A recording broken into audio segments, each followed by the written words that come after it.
Welcome to the Hollywood Outsider, an award-winning weekly entertainment podcast. In this episode, our news roundup leads us in reviews of Hillbilly Elegy, Fatman, Buddy Games, and Christmas Chronicles 2. Our topic this week is typecast actors who took a chance, and much more. Let's get on with the show.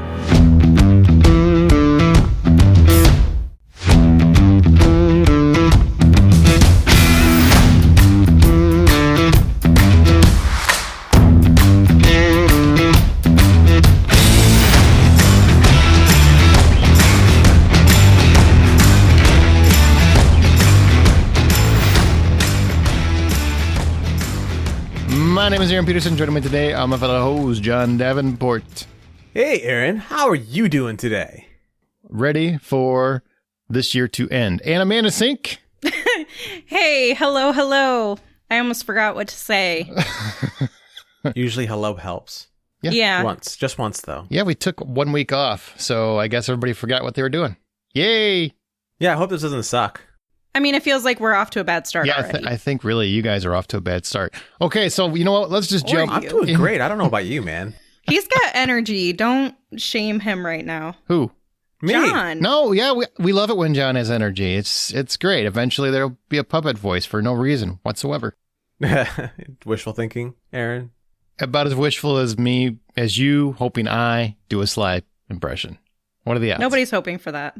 I'm really hoping for your Dracula impression. That's the same as every other impression. All right, so let's start with our news roundup because we've got a lot of cool things that happened.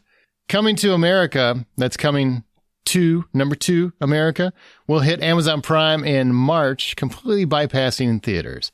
Apparently, they didn't hear about the vaccines that are on the way, but whatever. Deadpool 3 is a go with Molyneux sisters on tap to write it. 10 Cloverfield Lane director Dan Trachtenberg will direct a new Predator movie for 20th Century Studios, a.k.a. Disney++. I'm sorry, it made me laugh. The Expanse has been renewed for a 6th and final season on Amazon Prime. Joss Whedon sure looks like he's canceled as he's departing his new HBO series, The Nevers, before it even comes out. Yeah, miss you, Joss. But I don't think I'm allowed to, so just bye. Robert Benigni's Pinocchio will hit theaters on Christmas Day, so we're going to have something in theaters, as well as a little Wonder Woman, which we're going to come back to. We got a little something to talk about there. Haley Steinfeld keeps hinting that she'll be playing Kate Bishop in Disney Plus's Hawkeye. Peter Dinklage will star as the Toxic Avenger in a remake of that cinematic freak-a-piece.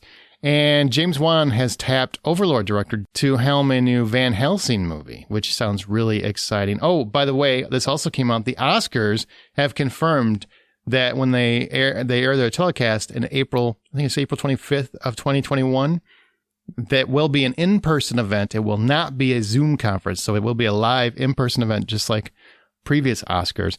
And the weirdest news, an LA COVID-19 testing center was shut down so they could film the She's All That reboot, which is the weirdest message ever for 2020.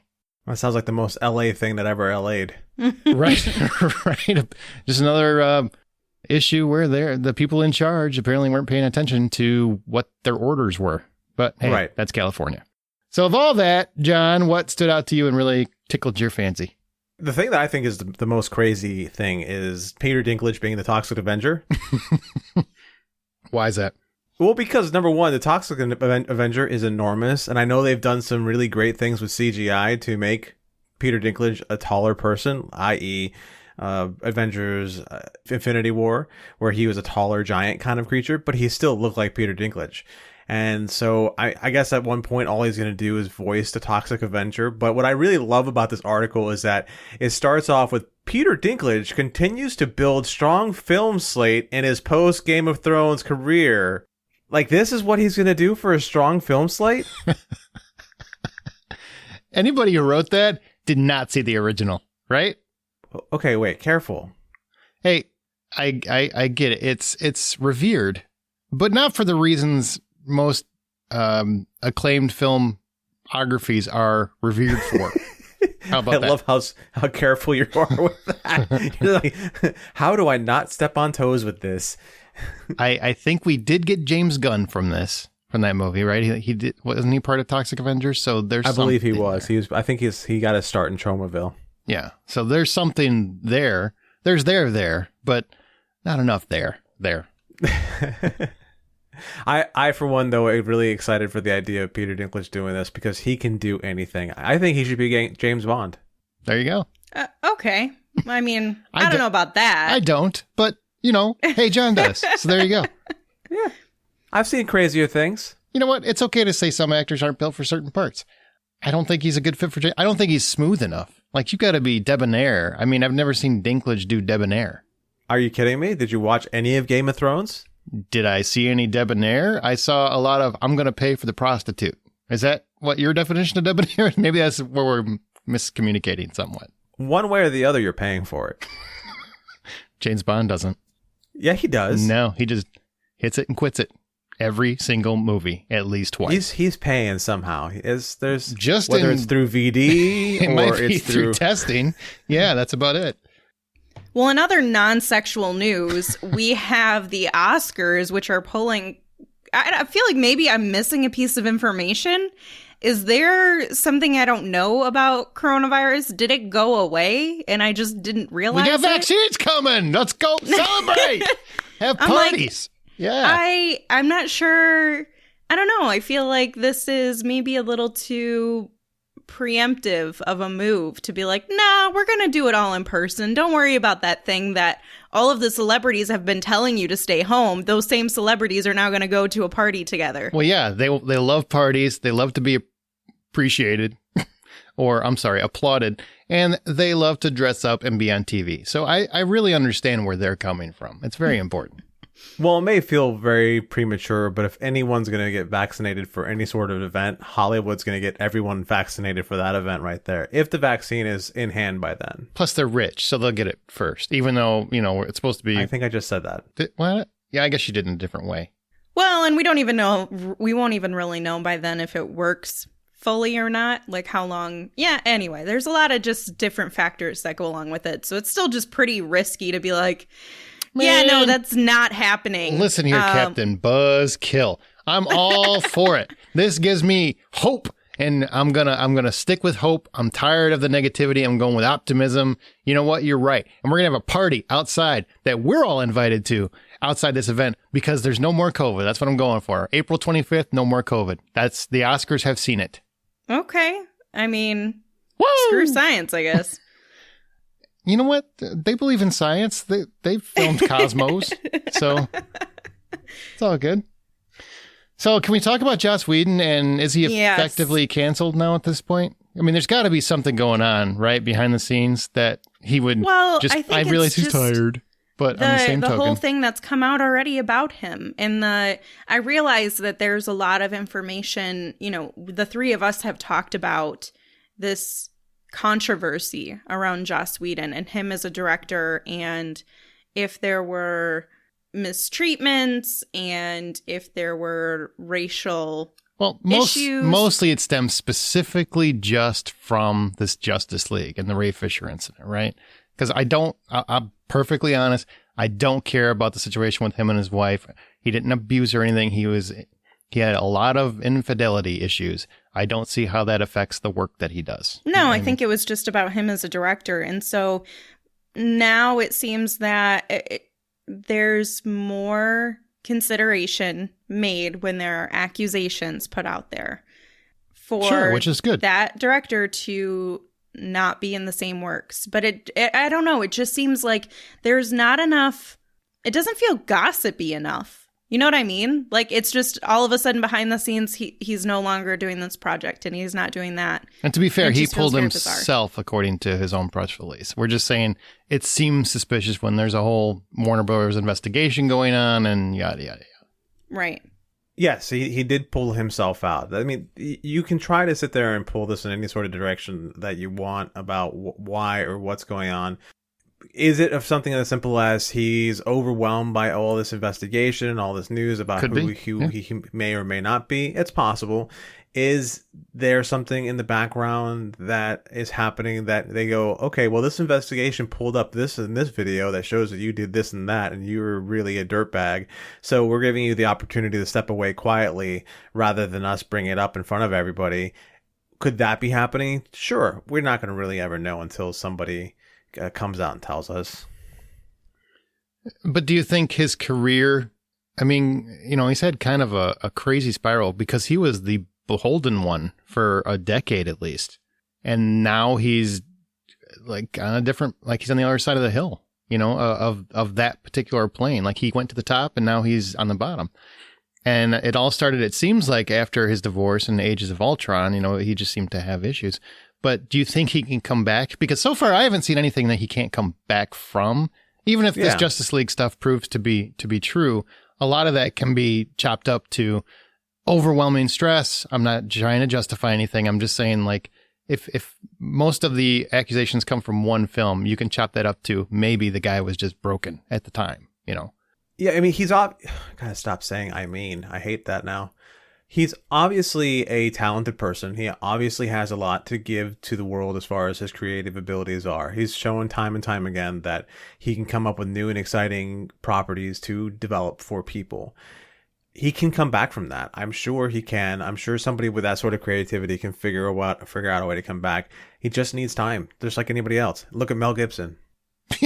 Look at Mel Gibson. This guy is still doing stuff and actually still kind of doing interesting stuff. I mean, we'll talk about Fatman later, but that's not a bad movie at all. So you can come back. I really liked it. When it comes to Joss Whedon, I think the more interesting piece to me is that it would have to be something significant enough where he's allowed some of that controversy that's come out before, even about his personal life. And it happened. It didn't affect him too greatly in terms of his work. He kind of moved on from it. So I feel like if there is, and this is all just speculation, as John said, more going on behind the scenes that caused him to make a decision where he was given an ultimatum to pull out. I think the only thing that could really be detrimental to jumping back into his career is if whatever skeleton is hanging out there potentially were to come out of the closet. It sounds like it could be something that would be concerning and could affect his career if it does so exist. But in today's super hypersensitive world, is it okay as a fan to still hope that he does come back from it? As somebody who's appreciative of his storytelling abilities and his past, is it okay as a fan still to hope for that? Or is it seen as... he hasn't done anything too significant where he's shown that he's this massive, unchanging douchebag. Like, you know what I mean? There's a difference between being Woody Allen and being Joss Whedon, who has possibly maybe something going on, possibly maybe accusations true or untrue. Like, there's so much that's just nobody really knows. So I feel like you can absolutely hope that something positive happens from his career and that he jumps back on. Maybe he has some personal issues going on and it's not even related to a skeleton in the closet. It could be. I mean, all of this could just be overwhelming. I mean, many creative types, John knows, are very sensitive and they have a hard time dealing with stress, and that could possibly be what it is, like John. In a very rational world where we're having a rational revolution in which people do make mistakes and they're not being canceled for everything. Oh, thank God. He should be able to do what he needs to do to take a step back, and then he should be allowed to have a redemption arc. That's all part of being in a rational world where people can grow and change and have a conversation, and that should be something he should be capable of doing.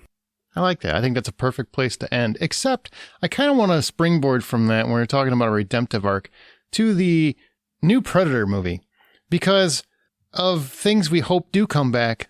Predator's not one of them. Like, I'm done with Predator, no more. Alien, and Terminator. All three of them, I'm good with where you have left it. Let us move on. And yet they keep bringing it back. How dost thou feel about yet one more Predator? Au revoir. I am pretty much in the same boat that you're in because, the last few Predator movies were just like, okay, that was interesting fun, but really this is just a throwback to the 90s or 80s or whenever Predator came out. And we don't need to keep dipping in that well because obviously the story isn't interesting enough beyond Predator 2 to do anything else with it. Yeah, I'm kind of ready to just burn this into the ground and be done with it. With a heat laser? I mean, especially when you brought up Alien, and I think I should mention that that franchise has literally gone so far downhill. I'm not even sure there's anything left. I think that's the bottom of like where a cliff would end. Below a cliff, I mean. It's just things are not great. And if you just continue to string out a franchise and you're not really producing anything of quality, you're just kind of damaging the name of that franchise. And I feel Predator is not on the same level as Alien yet, but things didn't go well for that. Things aren't going super great for Predator. I'm just kind of over it. Yeah, I mean, if you're going to make another one, you got to make it Resident Evil style. You know, just go balls to the wall and stop caring about story. Then you got a shot. I did recently see the most recent Terminator. It's not bad. It's not bad. It's good, actually. I thought it was a good movie. Yeah, it was nice that the way they wanted to change the story and take the focus on put it on somebody else. I thought it was interesting. Do I need any more of that? No. If I hear the name John Connor one more time, there's a good chance I could be triggered. I think I could be triggered. I think I officially found a trigger. I hate that name now. I can't stand the name John Connor. And not only did they find a way to bring up his name a couple times in that movie, but then they said, "Oh, she's now the new John Connor." Like she doesn't have agency. Right? She doesn't matter anymore. You're this very important character who really doesn't matter.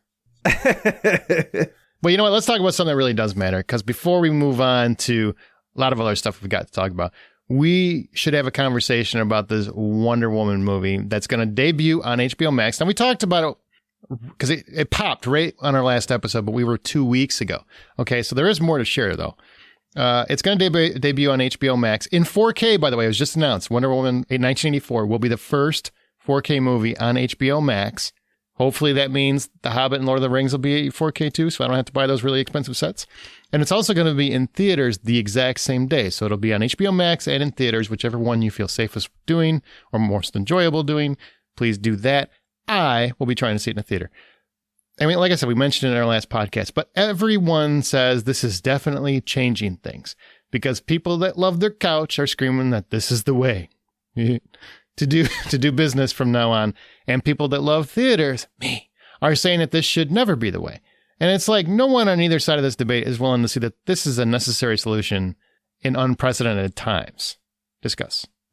I'm going to take the stance that Joe Russo just took on this whole thing, which Joe Russo said recently that this is a very brave step to take for Patty Jenkins, that she created this thing, she was ready to show it, and she wanted to put it out there in the world, and she just couldn't wait any longer to have it out there in front of people, which on the other side of that, I think is really important to take note that there is such a thing as properties dying on the vine or things not coming out when their popularity is at their height. Back to what Joe Russo said is that there can be and there should be a way to do this sort of a release that has both a home and a theater release that feeds each other, that there's a way to build a market out of this, that people who want home can have home and people who want theater can have theater, and they both help each other create more of a business out of this. If a director wants a movie to come out and they want to bring, I feel like we could all use a little bit of hope and glimmer and joy in our lives. What better time to put out a movie that brings people together in a safe environment, with social distancing and masks, than Wonder Woman on Christmas? Like, to me, it makes sense. I don't see anything wrong with doing it. There's also the benefit to the film where they're going to have it released on another platform at the same time. And in most circumstances, I wouldn't be a fan of that. But like, considering the state that we're in, there are people who want to be going to the theater, who want to get people together. And I mean, I think even for some theaters, you can spend like anywhere from $100 to $150, rent the whole theater for you and your friends. So it's with people that maybe you guys all quarantine, whatever you decide to do. And you have like a safe-ish environment to watch it. Other people, maybe they want to watch it at home. Like, I'm happy that the movie is still happening. We've had so many things that have started to come out or were supposed to come out, then they got delayed, and then something happened, and then they got delayed, and then, it's not going to happen for 2 years or whatever. And it's like, just something, stick around. Yeah, this was going to come out like a year and a half ago originally, and it's just been delayed. Those that are saying it's going to change everything, I just don't agree with. I mean, I talked to people that work in the theater business, and they don't agree that is going to happen.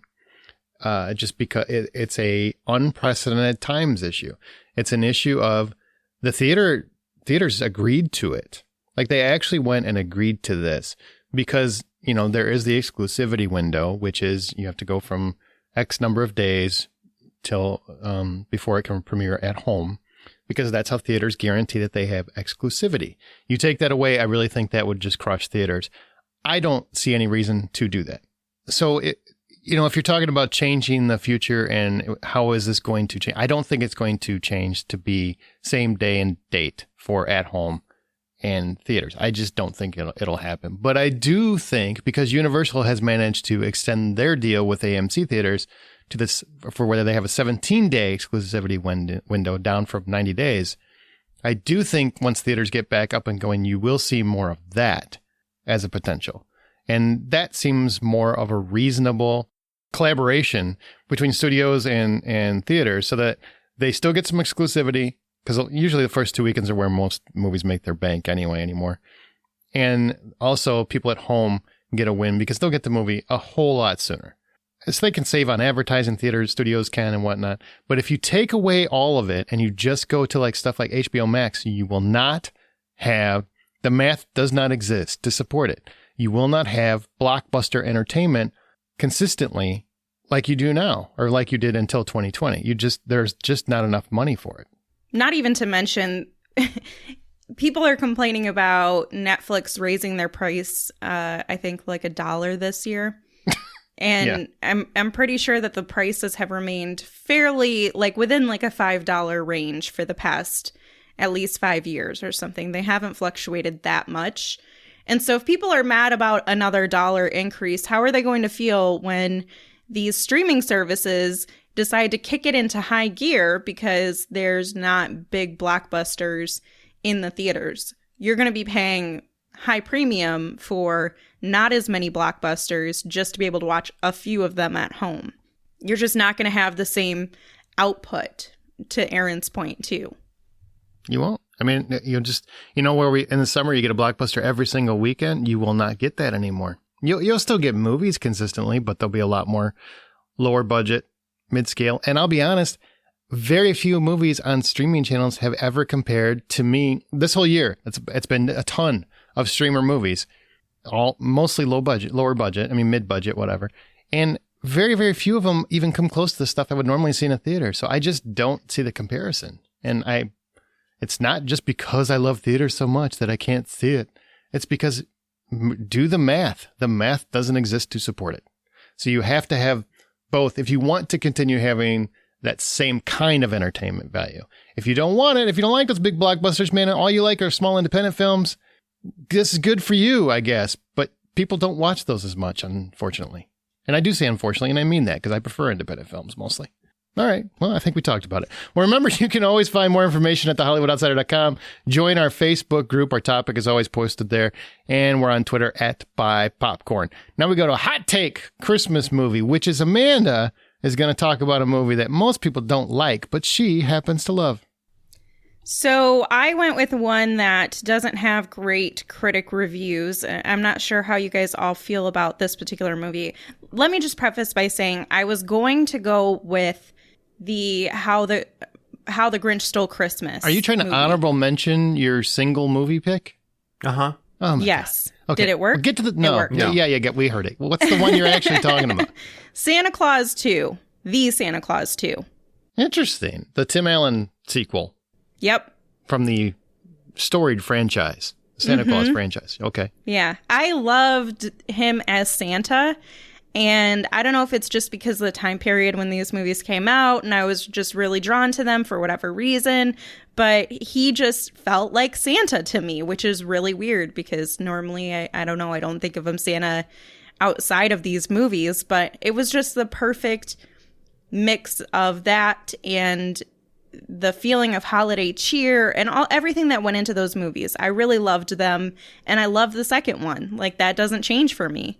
So I'm curious what you guys think of Santa Claus 2.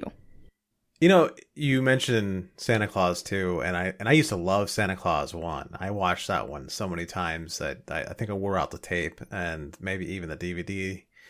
Santa Claus 2, I barely remember. And I know I watched it, but I barely remember it. And that's kind of informs my decision to say that I don't think I liked it very much. I liked I've said 3 of them, right? I liked all 3 of them.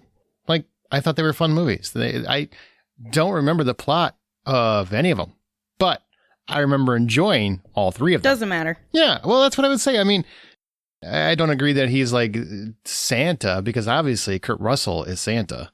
And I mean, of course, I did it again. There's really nobody else that can do it. So I would say that I liked Tim Allen in those movies.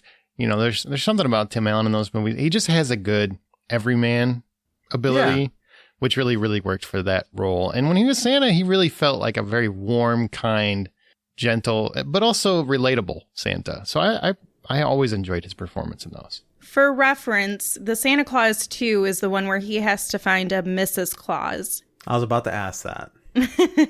So that's the one where he is trying to basically find his lady, and his little elves and helpers are through trafficking, right? No, not trafficking. That was a different Santa Claus. I'm thinking of something else completely. Anyway, so Santa needs to find love for Santa's, I don't know, mojo to continue working. Wait, what? What? Like, as Santa, the Santa mojo, like him in Christmas, not like sex mojo. I don't know. I gotta find me Mrs. Claus. It's the only way Christmas could continue. I don't know if that's how that works, but if that's how the movie was, I still liked it because I remember liking it. But I don't remember what happened. If you're going to justify it in any sort of way, Santa Claus was Santa Claus. However, you rarely saw Santa Claus without a reference to Mrs. Claus. Mrs. Claus was just as important to the whole equation as Santa Claus was. So while Santa Claus was sending out the gifts, Mrs. Claus was at home making sure everything is safe and ready to go for the elves, reindeer, cooking, all that stuff. You sure there wasn't trafficking involved in that one? No?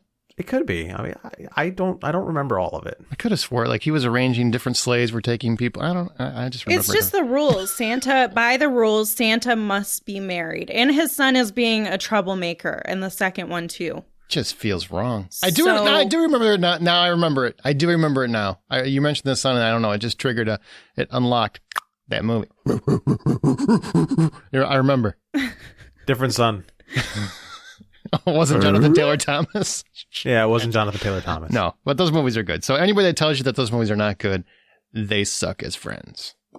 I suck as a friend then. And mostly they're just wrong. So John, you're wrong. How is this new?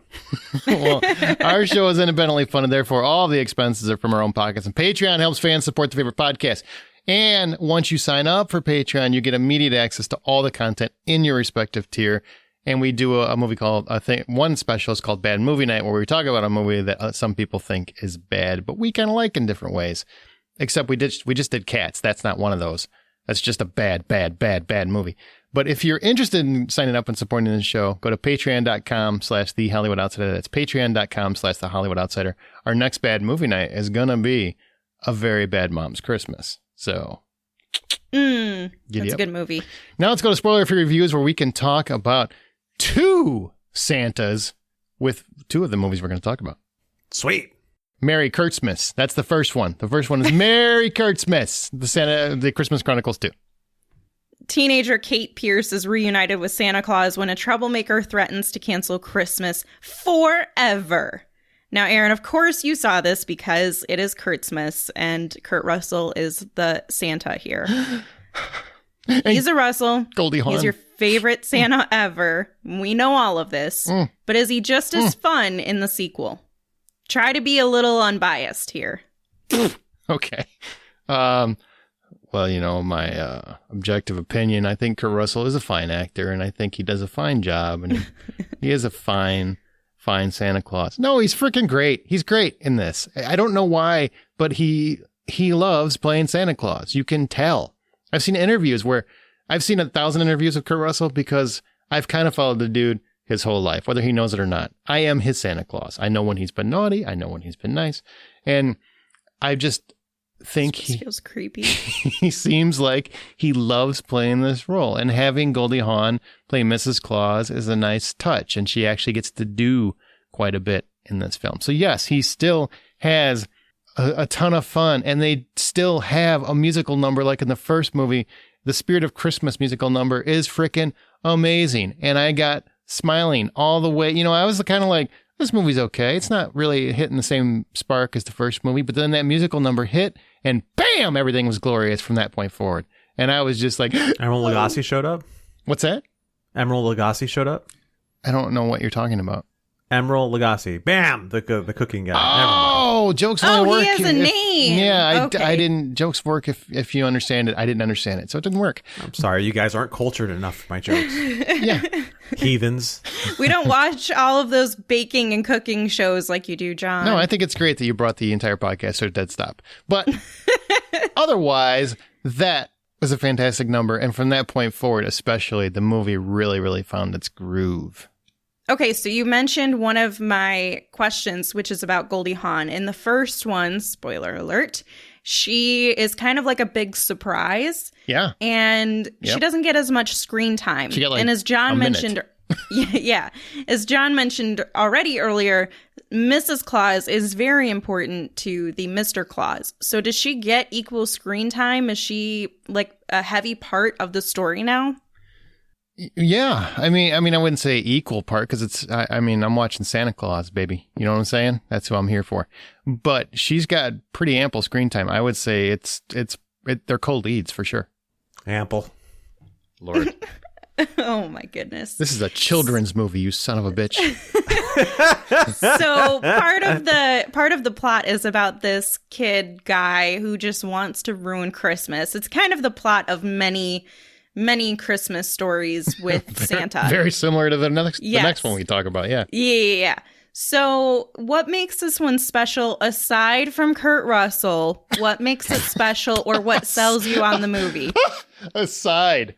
How do you go aside from I mean, really? I want you to say something Look. other than Kurt Russell. You can't even say his name. You're not allowed to allude to him. There are two things that matter most in this world: the Spirit of Christmas and Kurt Russell. All right. So aside from Kris Kringle, Your Lord and Savior. yeah, I mean, if he had a religion, I would join. He should start his own vow cult. I would say that what makes it special or separates itself is that Chris Columbus directs this one.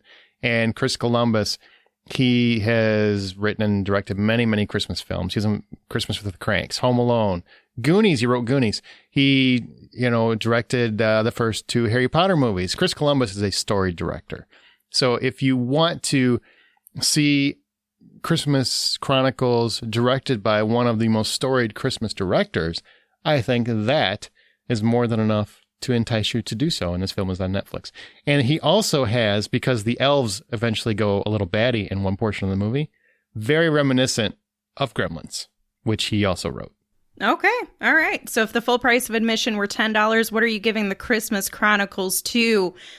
Merry Kurtzmas. $7. If $10 full price, I give it $7. Do you remember what you gave the first one? All the money in the world. The first one is better. The first one is better in the purest sense. I do think this movie, to be fair, Amanda, the first probably 45 minutes to an hour, it's still enjoyable, but it definitely was stumbling a little bit. It really found its footing when it hit that musical number. That it really took off from that point forward. The first one, I think, hit the ground running and was consistently just overall a better film. And that one was probably 8.5, something like that. I think it's a great Christmas film. Okay. It just so happens that it stars one of the greatest actors of all time. All right, so Buddy Games is a movie. We're going to come back to Christmas, okay? But right now we're going to Buddy Games. After falling out, 6 lifelong friends reunite to play the Buddy Games. It's an insane competition filled with absurd physical and mental challenges. Now, though, all bets are off as the determined pals fight, claw, and party for the chance to win $150 grand. It's directed by and starring Josh Duhamel, and as well as Olivia Munn, Dax Shepard, Kevin Dillon, I thought he was dead, James Roday Rodriguez, and Nick Swardson. Swartzen, whatever. I'll throw a T in there. There is a noticeable spin on Tag, it seems like to me. Is that the same kind of comedy that I'm getting, John? You saw this movie? I mean, is this a fun Tag-like movie? Yeah, and well, yes and no. It's Tag-like only in the sense that it's a group of friends who've been doing this over the years. It's not Tag-like because what brings them together is essentially a lie, and it's a pretty crappy lie versus what the lie in Tag was. And Tag was one of those movies where I could see myself as one of those guys and being like, okay, this is why guys should be allowed to hang out and do crazy things together. This movie was every single reason why I don't feel safe around a group of guys. Okay. Well, in terms of the humor, you know, you and I have talked about this in the podcast several times. I don't like gross out humor. That's like where if everything is just penis jokes or just bathroom humor, I don't enjoy it. Is it that kind of movie, or is it more just like physically abusive humor? Because I like that. There is a little bit of bathroom humor, but most of it is physically abusive humor. Okay, I can respect this then. Yeah, most of it is absolutely like guys being completely like, there's at one point there's a moment where they play the nut game on somebody and because of something that happened earlier in the movie, it doesn't work. But yeah, like that whole thing comes up. But again, this is why like guys are not should always be supervised. And it's a solid cast. I mean, really, James Rodriguez, Olivia Munn, not somebody I really dig, but she's fine. Dax Shepard. I mean, there's a solid cast. Is it a good cast? Does anybody stand out? All right, so about the cast. So Olivia Munn is really just there to be hot ass Olivia Munn, and that's all she really has to do. And then she kicks somebody's ass at the end of the movie. That's all she gets. That's all it is. Nothing new, nothing different. Was it fun to watch? Sure, but that's really the 12-year-old boy in me that really wants to say that. Okay. Kevin Dillon was okay. Josh Duhamel, he's just being Josh Duhamel. The rest of them, like Nick Swardson, is kind of like the Chris Elliott of this. You kind of want him to shut up. Oh, yeah, that's not good. Yeah, you kind of want him to shut up, but a lot of times he does say some really funny things at the same time. James Rodriguez did not get enough screen time in this, and he deserved as much as possible. But at the same time, they used him in every best way possible, and he was hysterical. So was he? Because I mean, we're all three huge fans of Psych, and I was really the only reason I was even considering watching the movie, because originally I thought it would be a lot of bathroom humor, is because James Rodriguez is in it. But you're saying he's not really in it a ton. But when he is in it, he matters. Right. He's used very sparingly. He's there. He's in the background. He says a couple of things here and there. He adds his own flavor to it. His character's hysterical, though. Okay. Now, I know when you and I were talking about it, this is one thing that you said. It's not a good movie in terms of a movie, but you definitely would recommend it to watch with your friends. So explain. Yeah, so when I watched this movie, it was right after I had my Thanksgiving dinner, and I had a single friend come over for that dinner. We were kind of buzzing. We're enjoying the company of three people, and we put this on because we're like, what the hell? It looks crazy. And it is funny. The jokes in it are just crazy. It's off the wall. It's nuts. And then on top of that, the reason why I would say it's not a good movie is because it looks like it's filmed over a weekend. It feels like it's filmed over a weekend. Everything that's given to it is more like, let's just throw it at the wall. Let's see if it works. There's not a lot of rhyme or reason to it. And then the ending of it lasts a little longer than it really should, and carries out this joke that's in the movie that really shouldn't have been brought up again. It was unnecessary to bring it up again, but it's just there. However, again, the cast will make you laugh. The stunts they put themselves through are awesome, and yeah, it's fun. Not good, but fun. All right, if $10 is full price of admission, what do you give this not good but fun movie? I gave it $4.50. It's a very enthusiastic $4.50. I actually blind bought the movie for $12.99. I don't feel bad about it, because again, that's what an enthusiastic $4.50 is to me. It's a good time. Okay. All right. Well, Amanda, you saw the Hillbilly Elegy, And I really hope I'm saying that right. Or if I'm not, I mean, what are you going to do? I mean, those are the words. Yeah. Yeah. You got it. It's about a Yale law student drawn back to his Appalachian hometown, and he reflects on his family's history and his own future. It's directed by Ron Howard. It stars Amy Adams, Glenn Close, Gabriel Basso, and Freda Pinto. That description doesn't really explain why the hell Amy Adams and Glenn Close are in this, so can you elaborate on what the story actually is? So basically, Amy Adams is playing this mom of multiple kids. I think she has like 5 kids or something. And her son is this Yale law student who's kind of struggling with fitting in. And he comes from a very southern, Midwestern sort of, from the rural area, quote unquote, hillbilly, where he doesn't understand. It's more just about poverty than it is, hillbilly. But there's that connotation that those individuals who are referred to as hillbillies kind of deal with. And so he is even at like this dinner at the very beginning, and he's like trying to figure out, because he's been accepted and he's getting interviewed for this law firm. And so he's trying to figure out, which fork do I use first? What do each of these pieces of silverware mean? Because there's so many. And he ends up getting a call that his mom is in the hospital because she has relapsed. She's always struggled with drug addiction. She has a lot of different problems that she's dealt with.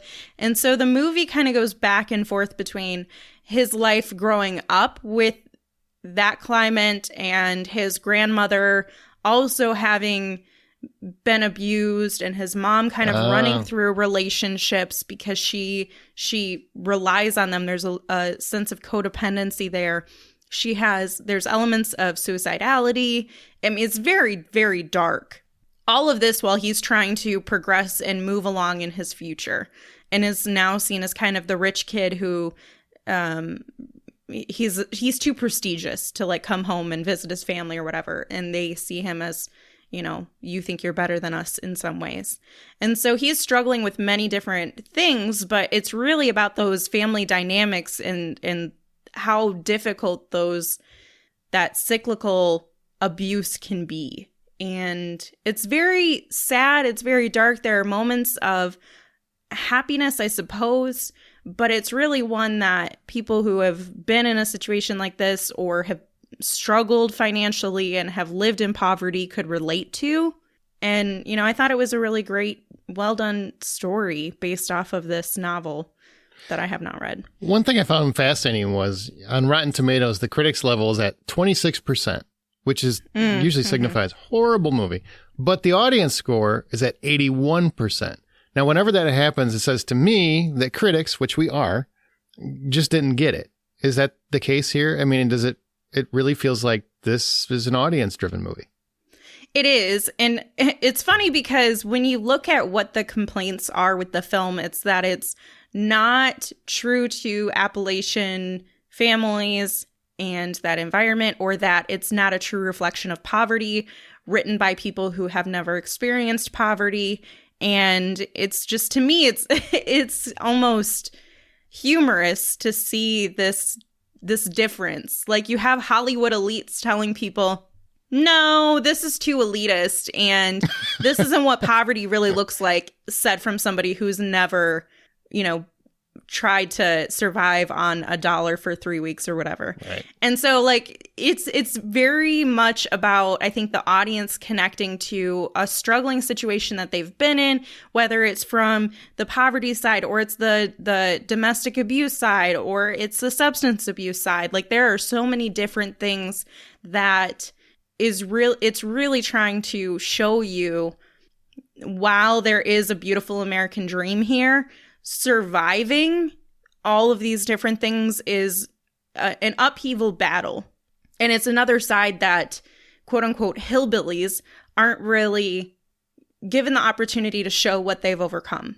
And just because that they may not be as educated as others, that doesn't mean that they don't have their own strengths, or that they don't know how to survive.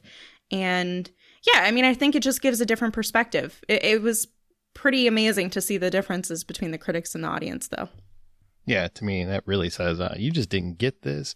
So Amy Adams and Glenn Close, they're both like acting powerhouses. Both of them have been nominated for like 47 awards and never win. So who's the better actor here? Like in this horse race, who's winning? Oh, man. They're actually both really great at... They're kind of a reflection. Amy Adams is kind of a reflection of her mother, of Glenn Close, and...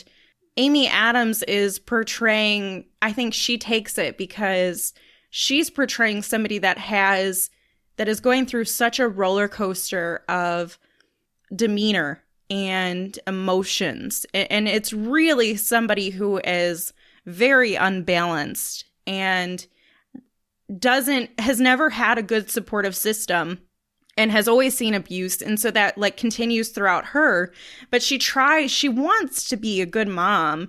She really does. And there's moments of like beauty and happiness where she does try. And then there's moments where that just gets deteriorated.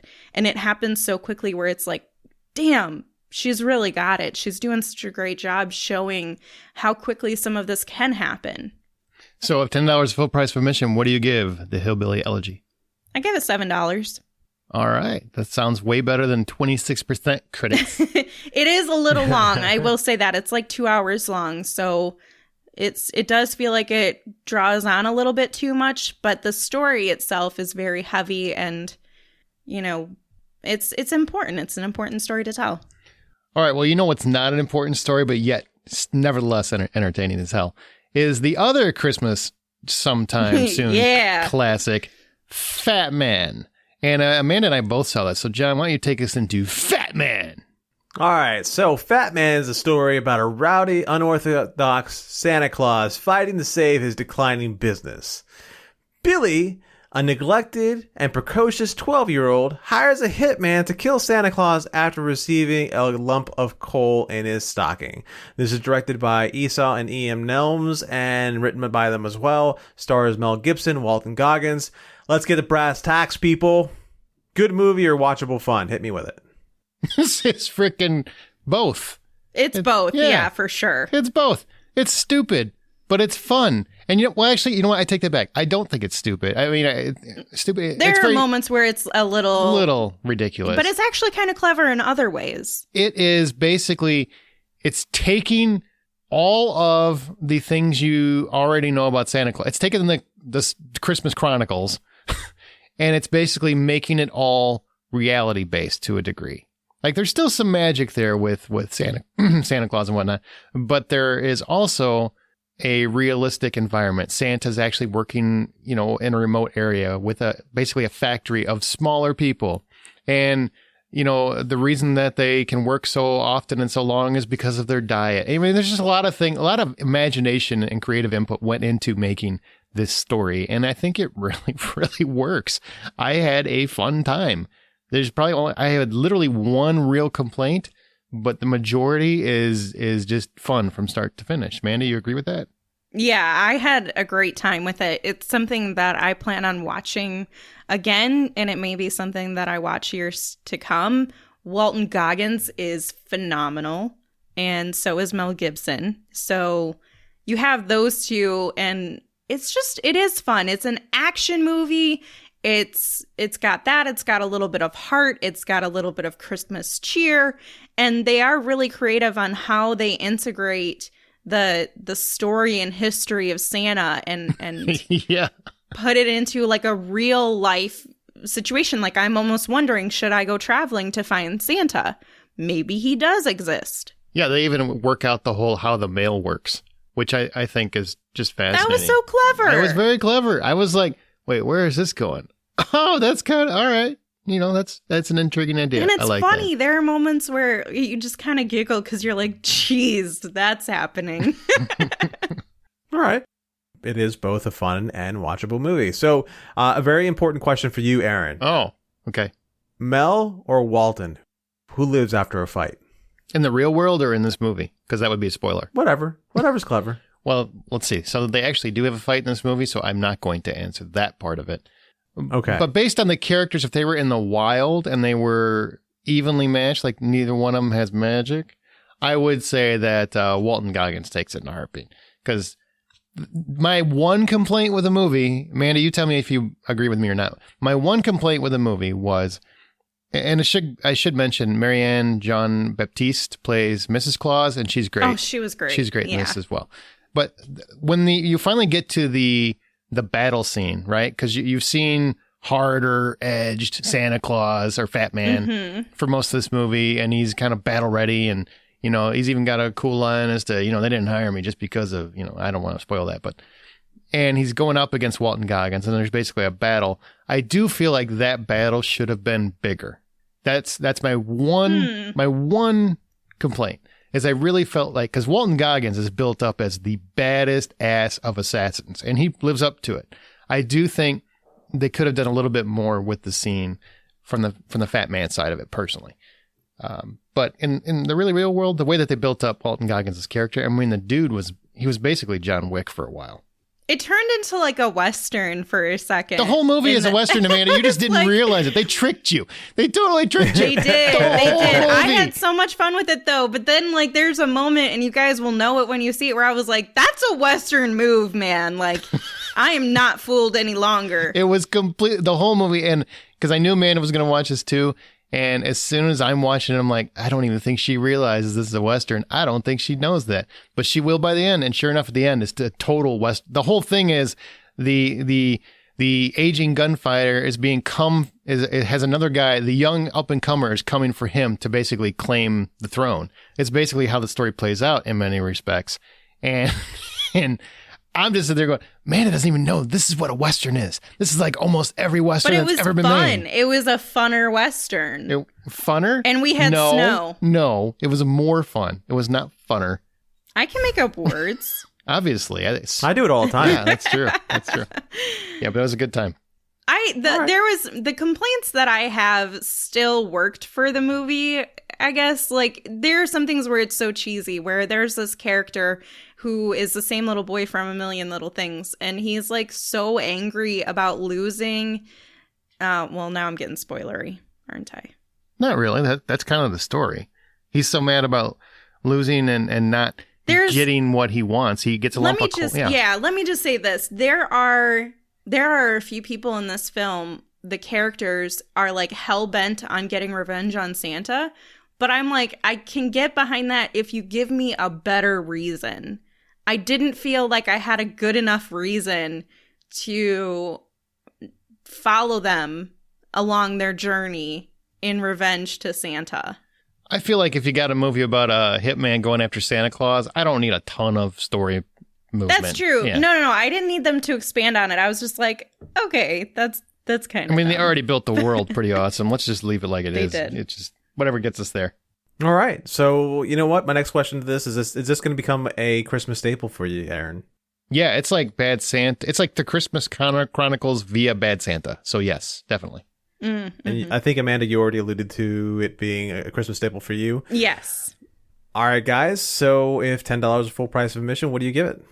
I'm gonna give it $7. I will as well. I would say that or Christmas Chronicles 2 are wonderful new films. And this one's on video on demand, by the way. You'd have to rent it. Okay, we've got some new releases coming out. All right, up first, the new releases, we have Wanderer. This is December 4th on VOD. After getting hired to probe a suspicious death in a small town of Wander, a mentally unstable private investigator, because that's always a good combination, becomes convinced the case is linked to the same conspiracy cover-up that caused the death of his daughter. This is directed by April Mullen and stars Aaron Eckhart, Tommy Lee Jones, and Catherine Winnick. Next one comes out on December 4th, VOD as well. What Lies Below? A socially awkward 16-year-old meets her mother's fiancé, a man whose charm, intelligence, and beauty seems too perfect to be human. Stars Mina Savari. Haven't seen her in a while. Yeah. And of course, we have to talk about the movie that has shook the critics' world for all of those who got fancy special early release, which is Mank, coming to Netflix on December 5th. The latest and maybe greatest David Fincher flick, 1930s Hollywood is reevaluated through the eyes of scathing wit and alcoholic screenwriter Herman Mankiewicz as he races to finish Citizen Kane. Yeah, I got a feeling that's going to be more popular with critics than people. Yeah. All right, and finally we have The Last Blockbuster on VOD December 15th. It's about the last blockbuster in Oregon. It's a documentary. You'll hear people like Sandy Harding, Kevin Smith, Ione Skye. They're all in it. It's a documentary about the last blockbuster. They have a funny Twitter account. They do have their Twitter account is classic. They should do a documentary on that. I would watch the hell out of that. And our last movie, John, how could you forget, is Wonder Woman 1984, coming to theaters and HBO Max on December 25th. Fast forward to the 1980s as Wonder Woman's next big screen adventure finds her facing two all-new foes, Max Lord and the Cheetah. All right, well, let's go to our From the Outside In topic.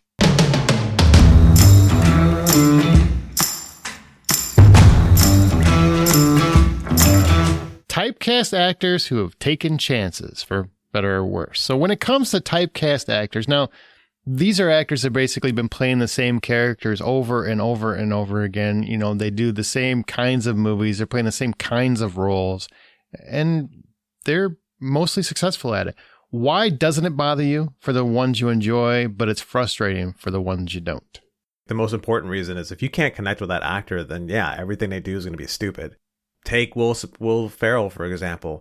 He does the same thing over and over and over again. Big dumb idiot. And it was cute and adorable when he was in his 20s, but now that he's, even 30s, but now that he's in his 50s, not so cute and adorable, with the exception of one movie, which I'll talk about in the next episode.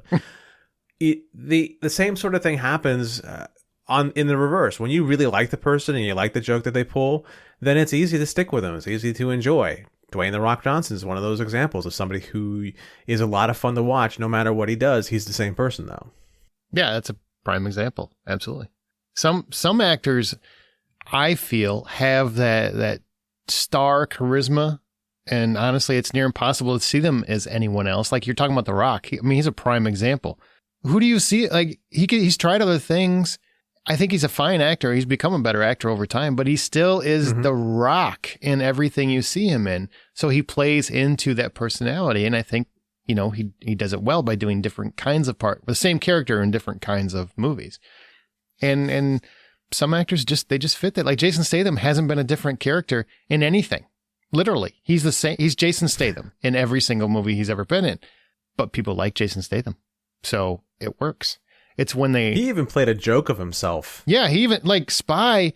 He's still playing himself. He's just playing a moronic version, and people still love that. His charisma works because of himself, I think. Now, when they lose that charisma and they keep playing those same characters, that's when they start to fail. Like they need to. It's the actors that don't realize when the button has been switched. Like Will Ferrell. Like he's still trying to do the same characters he did 20 years ago or 15 years ago, and it just doesn't work anymore. Right. Yeah, I'm somebody where, it basically just depends on what kind of character that they're playing. Do they resonate with you? Do you like them? I think you guys kind of touched on that a lot already. Some of them are frustrating just because it's too repetitive, where they don't do anything that's fun with it. And everybody has kind of that one person where it's like Miles Teller for Aaron. Oh, they are pretty much the same character, and they have the same annoying mannerisms, or maybe it's the character type itself that you can't stand. There are different things that bother you about it, but if they're fun and engaging and charming, of course you're going to want to keep watching them. It doesn't matter what kind of role that they're in. It's funny. I remember seeing an interview with Samuel L. Jackson probably a few years ago, where they asked him about his acting procedure or his method, whatever. They were specifically talking about his acting method. And he flat out just said, look, people always tell me I get typecast because of my acting. This is just me. I'm literally just being me in everything I do. I don't do anything different. This works for me. And he's right. Like some people have that thing where they don't have to really put in a ton because they're just magnetic on their own. and it's a very rare breed of people that are like that. But when they are like that and they capitalize on it, I don't have a problem with it. You could put Sam Jackson in anything. You put him in these freaking credit card commercials and I still find them fascinating. Some people are just that magnetic and they have that it factor. So who are your favorites that try to fit this mold of the same character over and over in terms of quote unquote typecast actors? Even if they typecast themselves, it's still typecast. Well, you mentioned one or two of them already. Jason Statham. He's always fun for me to watch. He's got the right action. He's got the right kind of like smooth demeanor about him that's charming to me in his own way. Adam Sandler. I enjoy whatever he does. It typically is the same character, and it's funny to me, and I enjoy it. And then Seth Rogen is another one I thought of. There's probably only like one movie where I really just can't handle the movie itself, but it has not much to do with him. Otherwise, his laugh makes me laugh. Really? Wait. Just stop. Really? Mm-hmm. It doesn't annoy me. I like Seth Rogen. I think he's one of the smartest writers in comedy working today. I'm not necessarily best actors, but smartest writers. Mm-hmm. But his laugh, I find to be up there with whatever Jim Carrey was doing in Dumb and Dumber. Like just the most annoying noise ever. And you like it? It's charming to you? Yeah, it doesn't. I think it's a weird, nerdy, quirk thing about him, and it's cute. Yeah, whatever the frack that is, I can't stand it. Oh. Who am I to judge his laugh? Well, I promised Seth Rogen, because he said something important on the internet once, that I would stop hating him, and this is causing me to break that promise, so I won't say anything. But you kind of did. Maybe. Okay. You're definitely alluding to it, so. All right. Horrible laugh aside, what else you got? I'm sorry, wonderful laugh aside, what else you got? Or who else? Those are the three. Okay. I picked just three because I know you're going to ask me about the ones that took a different chance. Yeah. With a different character. And so I wanted to pick some that won't be in there. I could think of a really good outside character. Okay. What about you, John? Well, my list is pretty easy. Robert Downey Jr., I'd watch him read a phone book because I'm sure he'll be able to make that interesting and fun. And, except it's Robert for Downey Doolittle. Jr. I didn't see it. I can't. Want to. Don't do it. So Dwayne Johnson, we already touched on a little bit. Nick Cage doing his whole shamanic acting. That whole thing that's just swinging from the fences every single time is incredible. Denzel Washington. Hang on. It's not always incredible. Can we at least acknowledge that while he is always an interesting actor, he does not have the best choice in actual movies anymore? Can we Mandy. Can we agree on that? That he's still we can totally agree with that. Okay. All right. Yeah, we can totally agree with that. He's paying off taxes. We all know this. I just want to see, how bad was your tax bill based on what I've seen him in? Like, you literally take everything. I really need to know this. Yeah. Like, it was either jail or do these movies. I think he should have just gone to jail with Wesley Snipes. Oh, man. Poor Wesley Snipes. I'll never stop feeling bad for him for that one. He got screwed. But go ahead.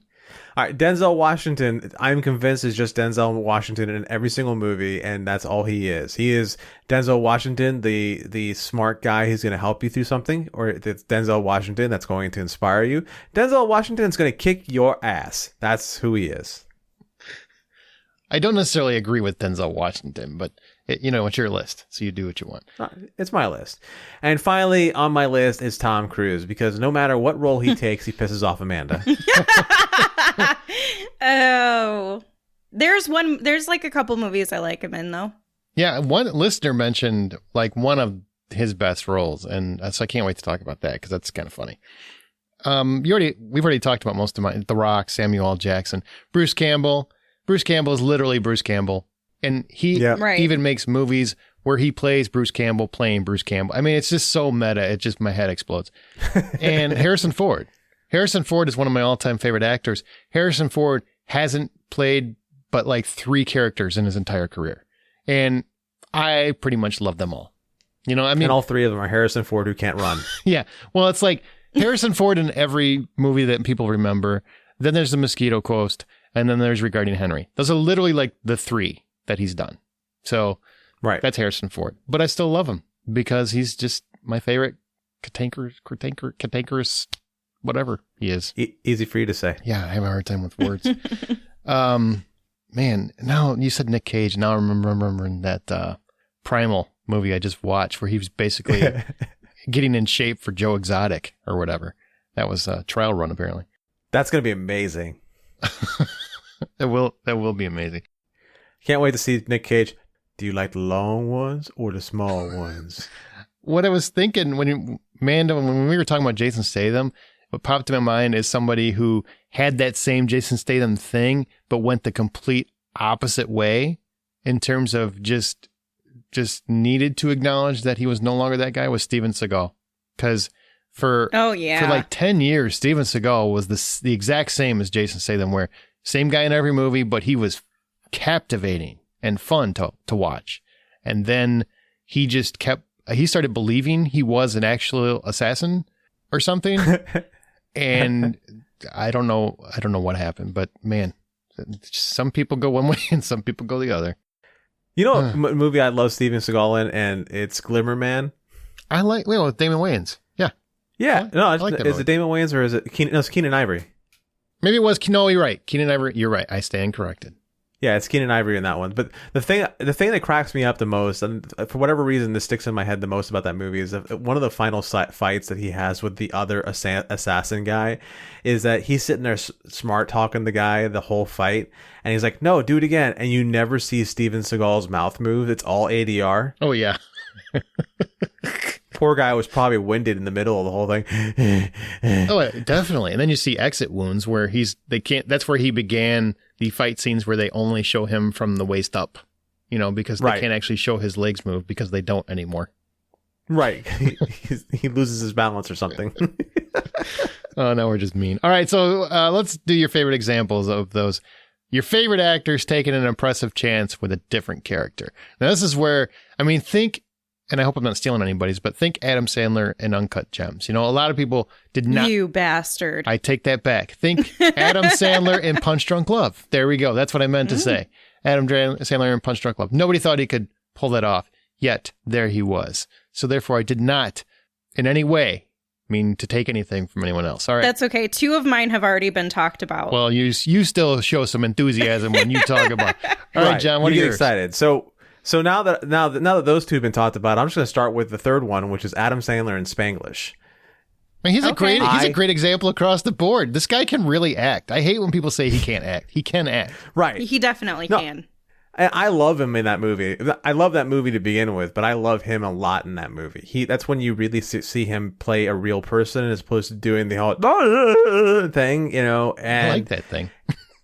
Yeah. I like that thing too.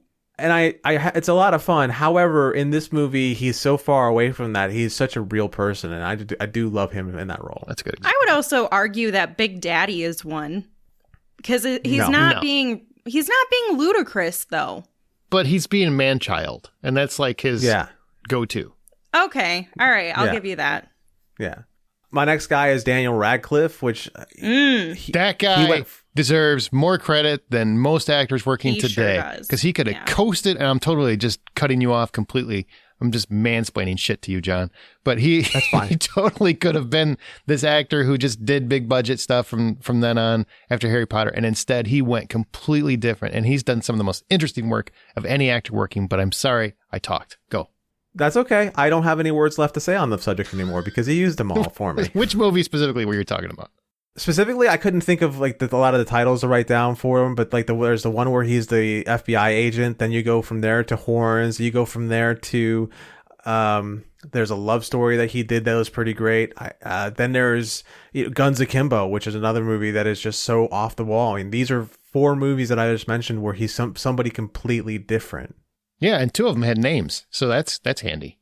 Well, you can't ask me to do stuff like write down names and stuff. That's just too much. That's just asking far too much. Yeah, a little too much research. Far too much. All right, so anything else on your end? I have Jim Carrey in The Man on the Moon and Truman Show. And number 23 doesn't get talked about enough. Oh yeah, that's you're absolutely right. It doesn't. Yeah, you're absolutely right. And then of course, finally, to put a nice little bow on all these ones that I chose, Robin Williams in Good Will Hunting and Robin Williams in Dead Poet Society. Oh, He was. That's my favorite Robin Williams. He is so brilliant as an actor.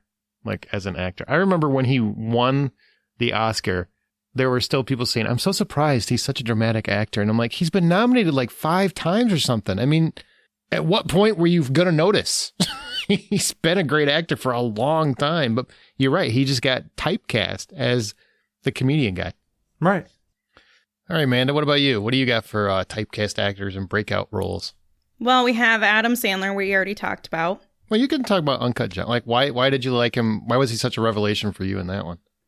Well, he's just doing something that's out of the box. He's not doing a character that's been done a million times before, because he is this diamond guy who has a little bit of a quirky side, but he's very detail oriented, and he just, I don't know, he felt like he was more of a real person. And I think we mentioned that with Adam Sandler, where he does those outside type roles where he feels real. And then Jason Statham, you guys mentioned it, but Spy. I mean, I wasn't crazy about the movie, and I know Aaron hates that I don't love this movie. Yeah, I think it's offensive. But he is doing something that is outside of it. And he's done another movie, I can't think of the name of it right now, but it has a little bit more heart to it, to his character. Even though he's still playing like an action badass star, he's at least playing one that has like a lot of heart to it. And so he does kind of go outside of his range a little bit, albeit not as much as Sandler. And there's actually a great movie that he did a few years ago called Revolver. I believe it's another one that he did in partnership with Guy Ritchie. And Revolver is something that's completely different than his action roles. He's more of like just like a street hustler kind of guy. So that one's a lot of fun and very interesting to watch. Yeah. And my final person was Seth Rogen, and I think the one that stood out the most for me was Long Shot. He was the same. Okay, explain that to me. Why do you think that was different than anything else he does? Because in no other movie would I have believed that his character could get Charlize Theron. Well, that's just mean on your part, isn't it? That's just a good script. It's not mean. It's just truthful. I feel like he was just a little bit different. He was more serious. He was still charming. He seemed like he was taking that role pretty seriously versus just being kind of balls to the wall jokes. Okay, I can understand that. I can respect that. Seth Rogen's a good pick. And you know what? I'm going to talk about one of my favorite actors of all time. Oh, I'm sorry. He is my favorite actor of all time. And that's the guy we mentioned earlier. It's Kurt something. Kurt Russell. Yeah, the guy who makes Christmas shine. He was in a movie called Grindhouse. Now, he has played... Oh, yeah. badasses before, but for the most part, especially the last like 20 years, Kurt Russell was known as like action guy, but likable, fun. I mean, just his smile's infectious and his laugh's more infectious. I mean, he's just a really entertaining, enjoyable guy. He did a couple thrillers here and there, but he also, I mean, he was kind of typecast in that role where he was always playing a likable guy or an everyman of some sort. And he never, ever played a bad guy. Even Snake Plissken wasn't a bad guy. He didn't hurt innocent people. I mean, he was really an anarchist. That's really all he was. He was just against the man, which is my kind of guy. That's not a villain. So when I heard he was going to be playing a serial killer in Death Proof, aka Grindhouse, aka Death Proof, I was hesitant because I've never seen him play a murderer like that. Not that kind, like a completely evil man. And he did it by playing to what people like about him.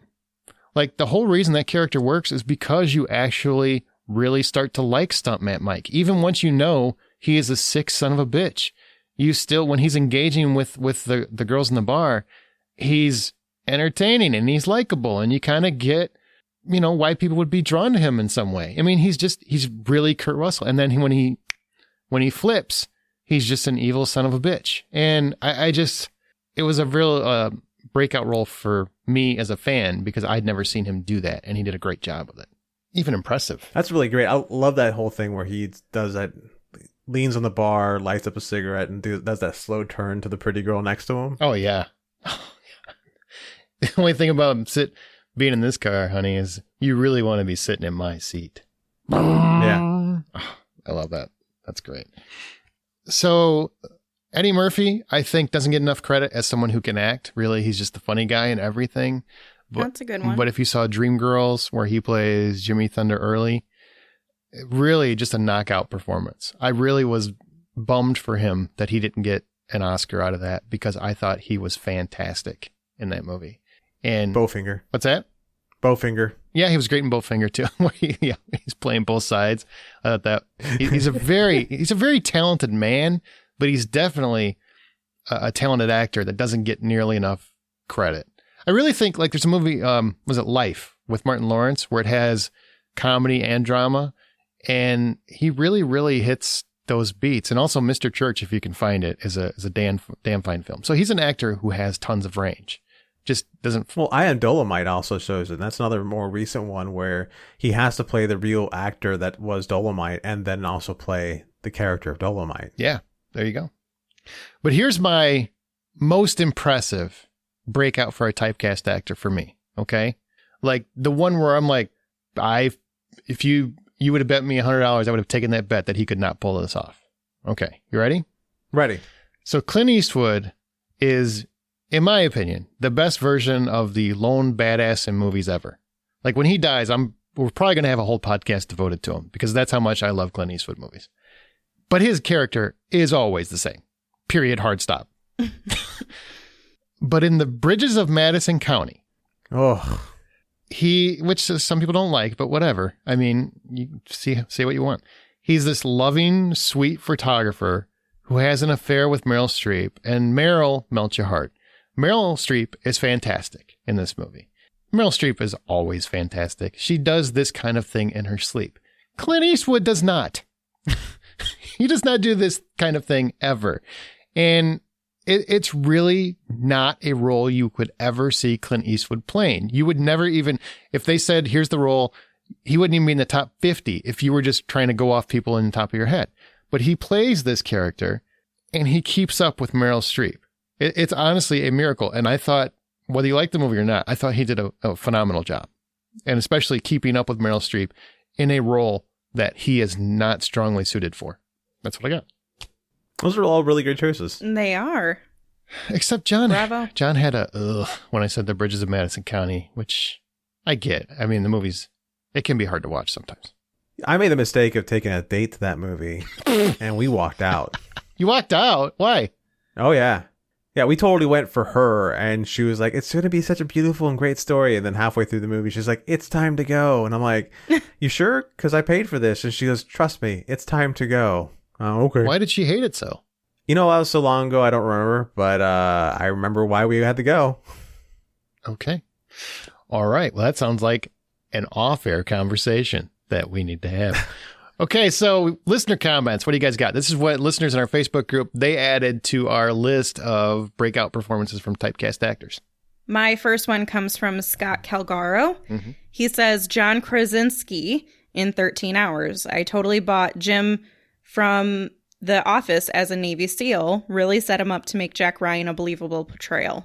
And 100%. It was a little left field, but it was impressive, and he was really talented, and you just seem to find him doing other things now where you didn't believe that he would do much outside of that goofy character. Yeah, that is the turning point for him too. Because if that wouldn't have happened, I don't know if I would have even trusted his other stuff. Yeah. That's pretty fair. However, I kind of lean to, is it fair to judge somebody based off of one role? I was thinking that as well. But I mean, if you're looking at what he's most known for, he's spent a lot of time doing that show.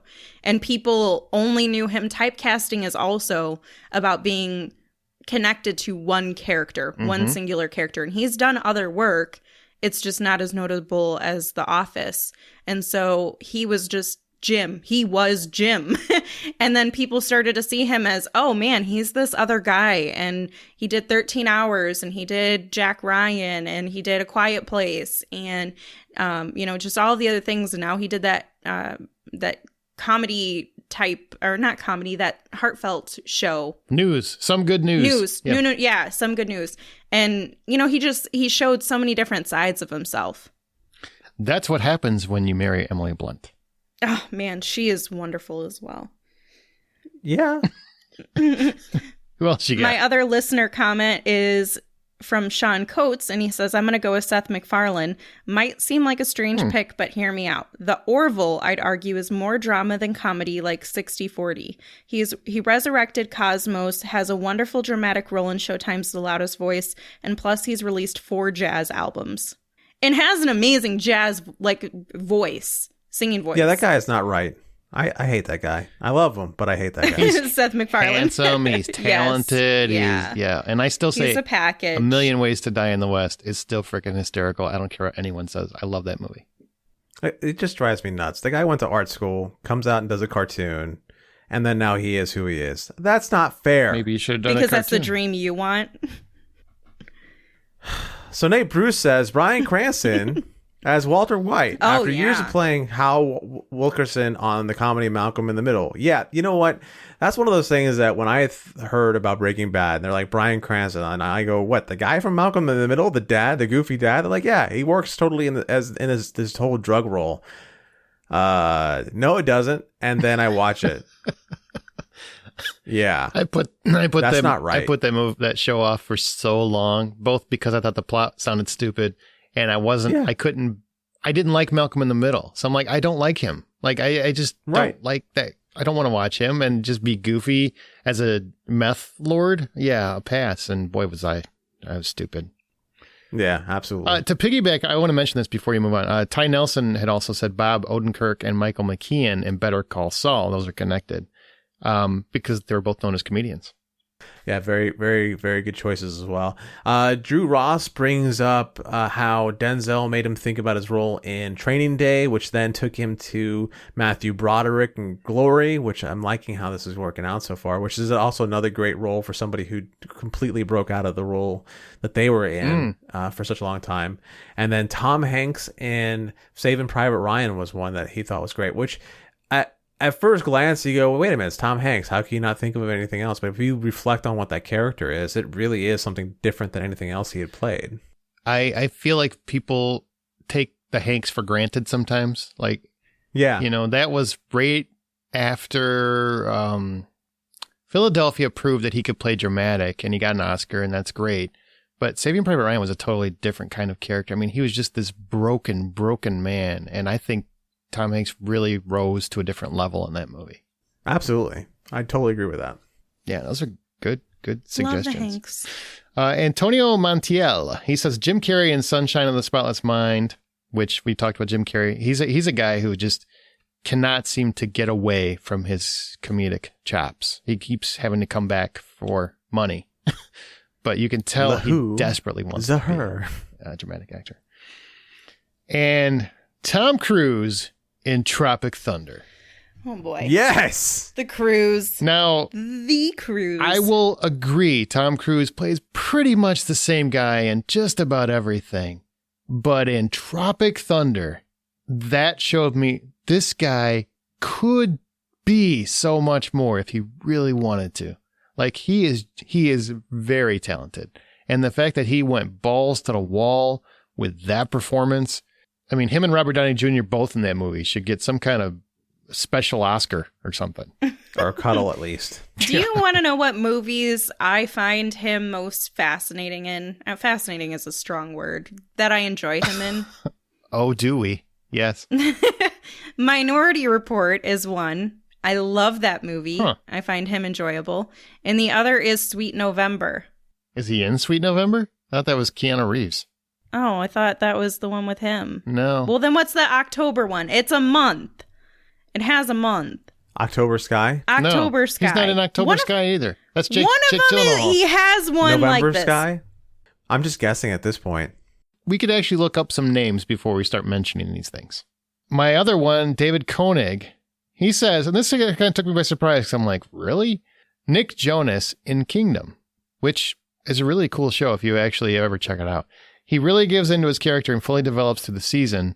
His acting is understated and fits perfectly as he transitions to be the show's entire moral focal point. Great job all around. It took me completely by surprise. So that's a really good one to mention. It really is.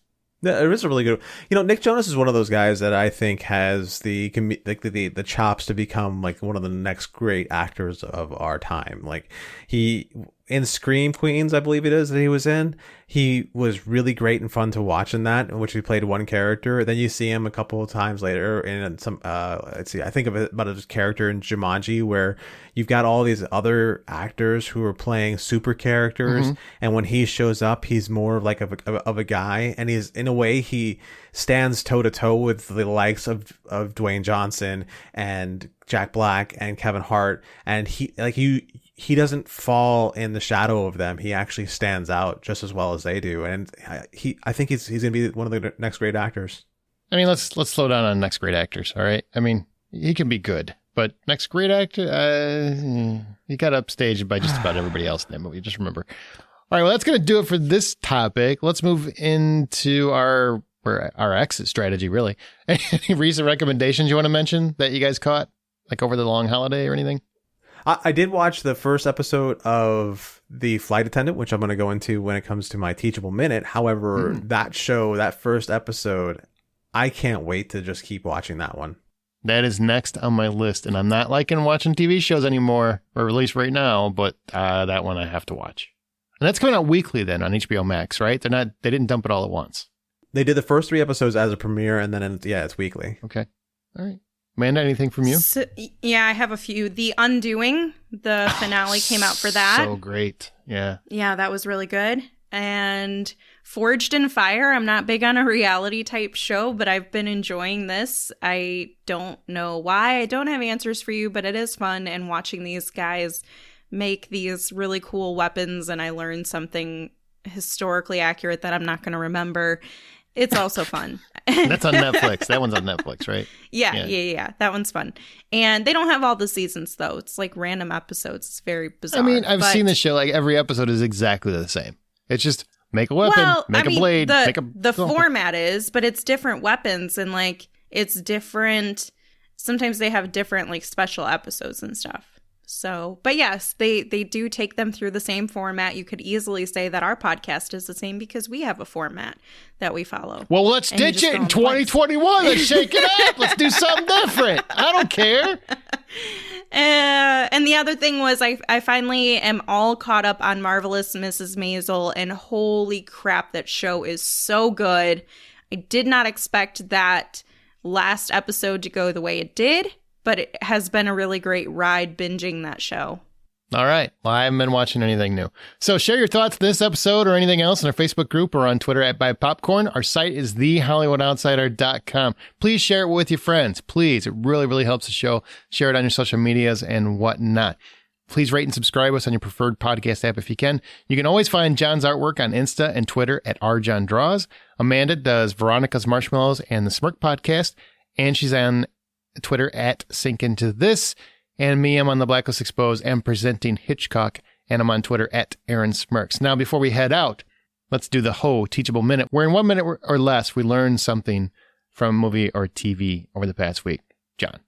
As I alluded to in my little recommendation section, I had watched the first episode of The Flight Attendant, and the thing that I learned that people need to watch a lot more true crime. This is why people go to jail. God damn it. She does everything wrong. You know, she did absolutely everything wrong when she was trying to clean up a crime scene. You know, from leaving behind DNA, talk to somebody on the way out, and she doesn't think she did anything. Also, it's just a lot. There's a lot going on. It's great. It's funny. However, this is exactly why true crime was made. It's so that people can watch it, pay attention, and learn how to not mess up a crime scene so bad that they're going to end up in jail. That's awesome. But I really thought you were going to talk about how Kaylee Cuoco had to learn how to have sex on screen because she didn't know how. So somebody had to work with a trainer. It's like best job ever. That's what I thought you were going to talk about. Oh, man, I did it again. Oh, we're going to have to try this all over again. From the top. It's funny. Oh, man. I wasn't going to bring that up, but thank you, Aaron. It's a real job. I didn't know you could go to college for that. God bless America. That's what I say. All right, well, we're headed out of here. Remember, guys, the next time you head to a theater, buy popcorn, and also Merry Kurtzmas, everyone.